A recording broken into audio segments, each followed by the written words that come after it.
রমজানের শুভেচ্ছা। রমজান দেখতে দেখতে একেবারেই চলে যাচ্ছে।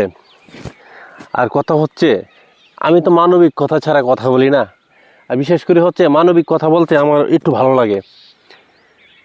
একটা কথা সবসময় আমি বলি, রমজান কিভাবে চলে যাচ্ছে একটা গরিব মানুষ কিন্তু অবশ্যই বুঝতে পারে যে রমজান চলে যাচ্ছে, খুব কষ্ট হচ্ছে।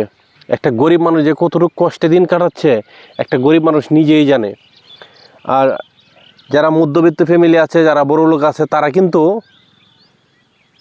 একেবারেই বলতে পারে না যে কিভাবে দিন যাচ্ছে, কিন্তু বলতে পারে যে একটা গরিব মানুষ যে 12 ঘন্টায় একটা দিন যাচ্ছে, খুব কষ্টে দিন যাচ্ছে, খেয়ে না খেয়ে দিন কাটাচ্ছে। যে আমি একটা কথাই বলবো, যেন আমরা অন্ধ না হয়ে যাই, আমরা অসহায় মানুষদের প্রতি দৃষ্টি রাখি। আর যদি অন্ধ হয়ে যায় তাহলে দৃষ্টি থাকবে না অসহায় মানুষের প্রতি। সেই জন্যই একটা কথা বলতে চাই, যেন আমরা অন্ধ না হয়ে অসহায় মানুষদের প্রতি দৃষ্টি আকর্ষণ করি। আর সেই দৃষ্টি আকর্ষণটা যদি আমাদের থাকে, তাহলে অসহায় মানুষ কখনো কষ্ট করবে না। আমি সবসময় একটা কথা বলতে চাই, যেন অসহায় মানুষদের পাশে দাঁড়ান। আপনার ইহকাল পরকাল অবশ্যই শান্তিতে কাটবে।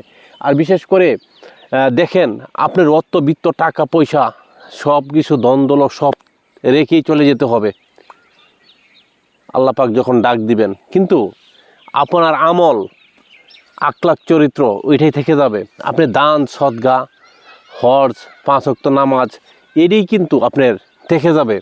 তাহলে আপনি একটা মানুষকে যদি একবেলা খাওয়ায়ে খুশি করতে পারেন, তাহলে এর চেয়ে কী খুশি হতে পারে বলেন? এর চেয়ে কী খুশি হতে পারে? সাধারণ একটা জিনিস, একবেলা একটা মানুষকে খাবার তুলে দিলেন মুখে, এতেই সে খুশি। এতটুকু দিয়ে যদি আপনি খুশি করতে পারেন, তাহলে এর চেয়ে বেশি আর কিছু লাগে না। আমি একটা কথা সবসময় বলি, যেন অসহায় মানুষদের পাশে দাঁড়ান, অসহায় মানুষদের পাশে দাঁড়ান, আর কিছু লাগবে না। আপনার এত আমল করার দরকার নাই তো। আপনার আমল একটাই, যেন অসহায় মানুষদেরকে একটু সহযোগিতা করা।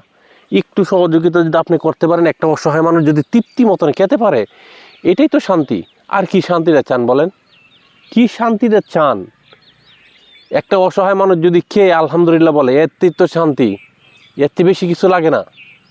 অল্পতেই খুশি, বেশি কিছু লাগে না।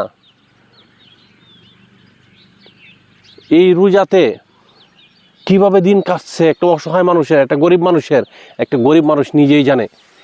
আমি একটা কথা বলতে চাই, যেন একটু চোখ কান খোলা রেখে চলবেন।